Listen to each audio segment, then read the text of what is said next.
Binti, tusikubali kudanganyika. Tusikubali kudanganyika.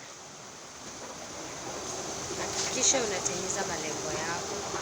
Hakikisha unafanya jambo ambalo litakuwa ni faida kwa maisha yako na kwa kizazi chako. Mimi niliharibu sana. Mimi nilifanya machafu mengi. Na singependa na wewe ufanye kama yale mimi niliyoyafanya. Ningetamani nawe uweze kubadilisha historia ya maisha yako. Usije ukatoa historia kama mimi ninavyotoa historia ya kwamba nilifanya machafu, nilifanya mabaya mengi. Kwa hivyo natamani wewe unayenisikiliza uweze kubadilisha. Saa hii uko na wakati. Saa hii.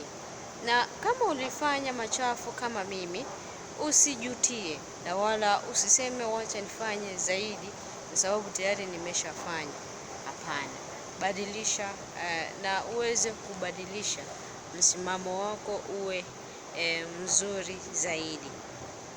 Unaweza ukabadilisha na unaweza ukafanya vizuri zaidi ikiwa tu utaamua. Ni wewe tu uamue kutoka ndani ya moyo wako.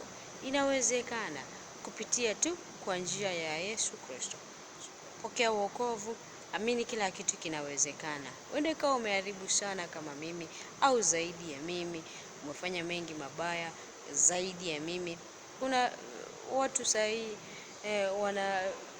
wanapitia hali ngumu, wanapitia maisha magumu.